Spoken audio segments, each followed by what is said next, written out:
Привет, друзья! В Германии обнаружены документы, которые могли навсегда остаться вне поля зрения. Это архивы времен Ангелы Меркель, и, как сообщают источники, они касаются самых чувствительных тем последних лет. Миграция, безопасность, внешнего влияния. Там не просто записи, это схемы принятия решений, внутренние стенограммы и протоколы закрытых совещаний. В отдельных файлах указаны контакты с американской стороной, с именами, датами, даже с проектами инициатив, которые никогда не публиковались. Особое внимание вызвал раздел, посвященный миграционному кризису 2014-2015 годов.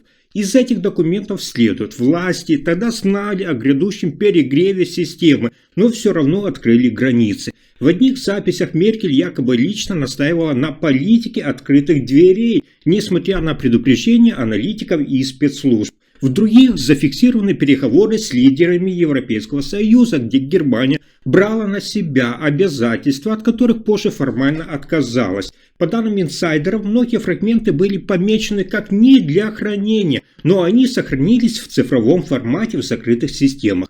Теперь эти данные в руках новых игроков, и это моментально изменило тональность в политических кругах Берлина. Старая стратегия Меркель выглядит теперь не как мудрое лидерство, а как управляемый хаос. И главное, никто не понимает, почему эти документы появились именно сейчас. Но это было только начало. Брюссель охватила тревога, когда понял, что архивы читают не только в Берлине. По данным инсайдеров в структурах Европейского Союза, первые эмоции – это паника и полное недоумение. Утечка застала брюссельскую элиту врасплох. Официально комментариев практически нет, но внутри все кипит, особенно среди тех, кто был связан с Меркель в ее поздний период. Некоторые чиновники даже опасаются, что архивы вскрыты не случайно, что это может быть ход, направленный на дискредитацию старой элиты, аккуратно и без лишнего шума. В коридорах власти обсуждаются реальные риски. Если подтвердится хотя бы часть содержимого, под угрозой окажется вся легитимность решений 2010-х годов.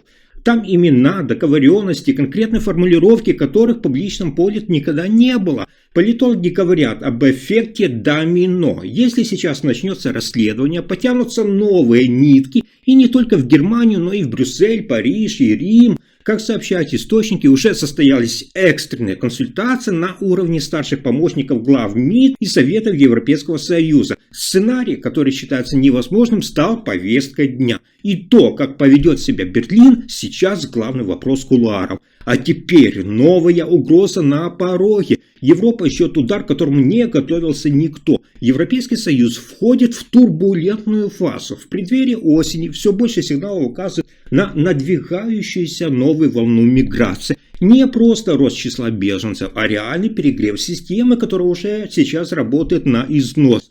Именно поэтому в Берлине и Варшаве, по данным Reuters, начались консультации о возможных двусторонних действиях в обход Брюсселя. Особенно усиленные меры на границах, фильтрационные пункты, ускоренная процедура отказа и депортации. По словам источников, это делается с прицелом на сентябрь, когда может начаться следующий пик движения из Ближнего Востока и Африки. Варшава прямо заявила, Европа слишком долго терпела хаос. Германия пока осторожнее, но тон меняется. Появилось много заявлений региональных властей, которые требуют не просто ограничений, а полного пересмотра миграционных соглашений внутри Европейского Союза. И это уже не мелкие бунты, это признак того, что старый порядок с квотами, центрами перераспределения и бесконечными заседаниями рушится. Все чаще звучит предложение о создании локальных режимов контроля, когда страны сами определяют, кого и как впускать.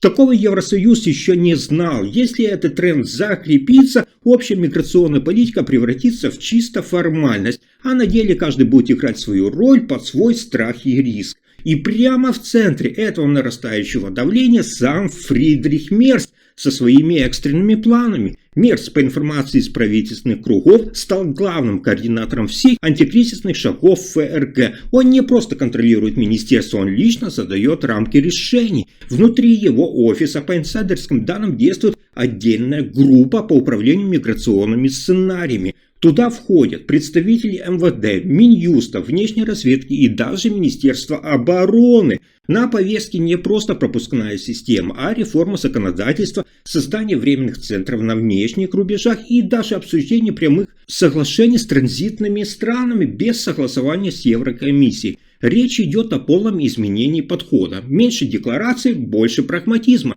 Команда Мерца действует так, словно Евросоюз это уже не центр, а фон.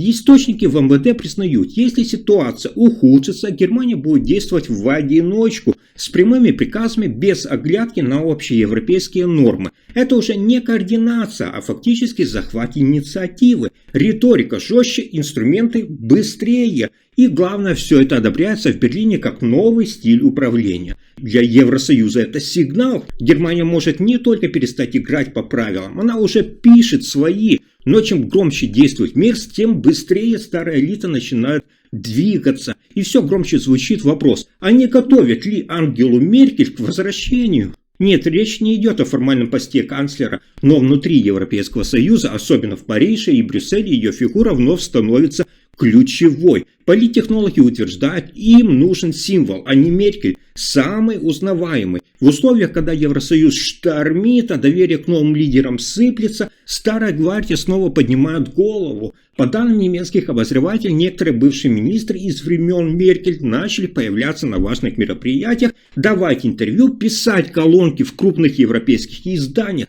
Это не совпадение, это разогрев аудитории. Особенно активировались структуры ближних к прежним евроинституциям. Они заявляют, нужен опыт, нужна проверенная формула. Мы не можем позволить хаосу добить Евросоюз. Под этим соусом, как говорят в кулуарах, и происходит обсуждение неформального плана «Б». Суть его проста. Меркель возвращается как моральный якорь, не обязательно в кресло, достаточно тени влияния, советы, консультации, интервью, участие в международных форумах. Все это может дать иллюзию стабильности, которой сейчас так не хватает. Но у этого возврата есть и обратная сторона. Для Мерца это угроза. Возвращение Меркель в игру даже в косвенной форме может расшатать его политическую конструкцию. Он строит новую Германию, а ее тень все еще слишком велика.